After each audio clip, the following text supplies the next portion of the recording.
بسم اللہ الرحمن الرحیم ضیاء حدیث چینل سے آپ کو خوش آمدید کہتے ہیں اور حضور صلی اللہ علیہ وآلہ وسلم کی ماہ ذی الحجہ کے متعلق احادیث مبارکہ سب ایام دن راتیں اور مہینے اللہ تبارک و تعالیٰ نے پیدا فرمائے، مگر جیسے بعض مہینوں کے اوپر اللہ تبارک و تعالیٰ نے فضیلت عطا فرمائی، انہی میں ایک ماہ ذی الحجہ کا مہینہ ہے کہ اس مہینے کے اندر بھی اعمال کی اپنی ایک انفرادیت اور اس کا ثواب بھی باقی مہینوں کی نسبت اللہ تبارک و تعالیٰ اس ماہ مبارکہ میں کچھ زیادہ عطا فرما دیتے ہیں۔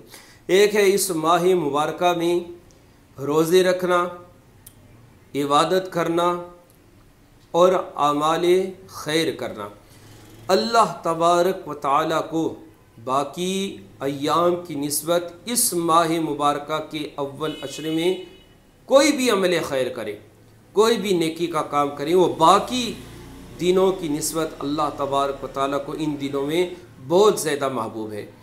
تو ماہ ذی الحجہ کے اول عشرے میں چاہے آپ صدقات و خیرات کریں، غرباء اور مساکین کے راشن کا اہتمام کر دیں، کھانے کا اہتمام کر دیں، کپڑوں کا اہتمام کر دیں، قرآن مجید کی تلاوت کریں، درود شریف پڑھیں، ذکر اذکار کریں، تسبیح و تحلیل کریں، اللہ کی وحدانیت کو بیان کریں، حضور علیہ السلام کے اوصاف، اخلاق، اوصاف حمیدہ کا تذکرہ کریں، یہ اللہ رب العزت کو اس ماہ ذی الحجہ کے اول عشرے میں بہت زیادہ محبوب ہے۔ دوسرا، روزے رکھنا۔ ترمذی شریف کی روایت کے مطابق مفہوم ماہ ذی الحجہ کے اول عشرے میں جو کوئی ایک روزہ رکھے گا، اللہ تبارک و تعالیٰ اسے پورے سال کے روزوں کا ثواب عطا فرمائیں گے۔ تو یہ روزوں کے حساب سے بھی ایک انفرادیت رکھتا ہے۔ تو اللہ رب العزت کو حضور علیہ السلام نے ارشاد فرمایا، رمضان المبارک کے بعد، کیونکہ وہ فرضی روزے ہیں، نفلی روزوں میں سب سے زیادہ محبوب روزے وہ ماہ ذی الحجہ کے اول عشرے کے روزے ہیں۔ اب کیونکہ اول عشرے میں اب 10ویں ذی الحجہ جیسے عید کا دن آ جاتا ہے تو اس دن روزہ رکھنا حرام ہے۔ اول 9 دن روزے رکھیں، اللہ تبارک و تعالیٰ ایک روزے کے بدلے میں 1 سال کے روزوں کا ثواب عطا فرمائیں گے۔ اسی طرح رات کو قیام، رات کو عبادت، تو اللہ تبارک و تعالیٰ جو ماہ ذی الحجہ کے اول عشرے میں رات کو عبادت کرے گا، قیام کرے گا، اللہ رب العزت لیلۃ القدر میں جتنا قیام کا ثواب رکھا ہے، عبادت کا ثواب، اللہ تبارک و تعالیٰ اتنا ثواب اس ماہ ذی الحجہ کے اول عشرے کی راتوں کو عبادت کرنے والے کو اللہ تبارک و تعالیٰ نصیب فرمائیں گے۔ تو یہ اللہ رب العزت کا ایک محبوب ترین عشرہ ہے۔ اللہ تبارک و تعالیٰ کے وہ مقبول بندے جو حج بیت اللہ کی سعادت حاصل کر رہے ہیں، بحمدہ تعالیٰ وہ بھی اللہ رب العزت کی سبحانیت، وحدانیت کو بیان کر رہے ہیں۔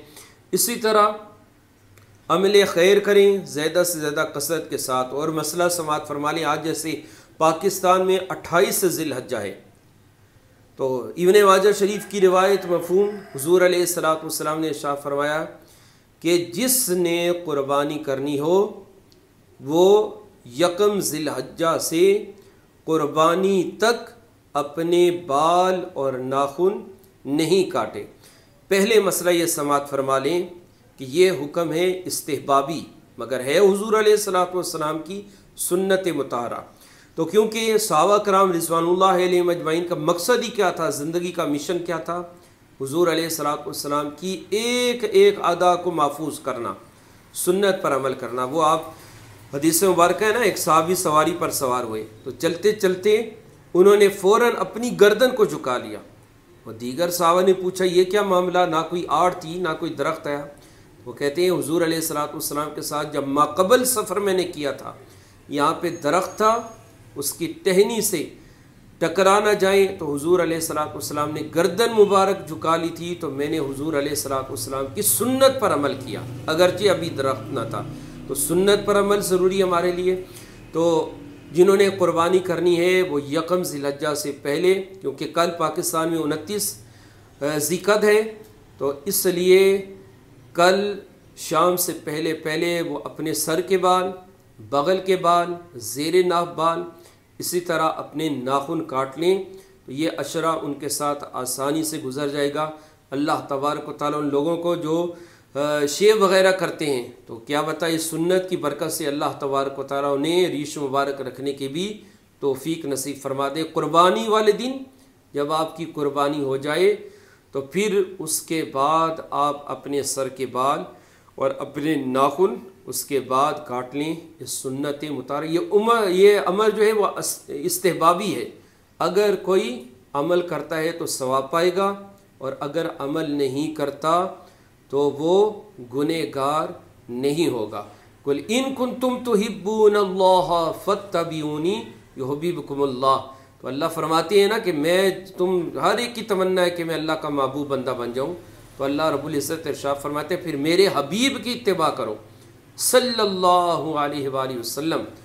تو ہم حضور علیہ السلام کی اس سنت پہ بھی عمل کرنے کی کوشش کریں، اور حضور صلی اللہ علیہ وآلہ وسلم کی جو سنت مطالعہ اول ذی الحجہ میں عبادت کی، اللہ تبارک و تعالی ہمیں اس میں بھی استقامت نصیب فرمائے۔ اور پھر اس عشرے میں ایک 9 ذی الحجہ کا دن ہے انشاءاللہ تعالی، اس کی بھی اہمیت، افادیت، اس دن خصوصاً روزہ رکھنا، اس کی کیا احادیث مبارکہ کے اندر اس کے متعلق اس کی اہمیت بیان ہوئی، انشاءاللہ تعالیٰ اس کو بھی بیان کیا جائے گا۔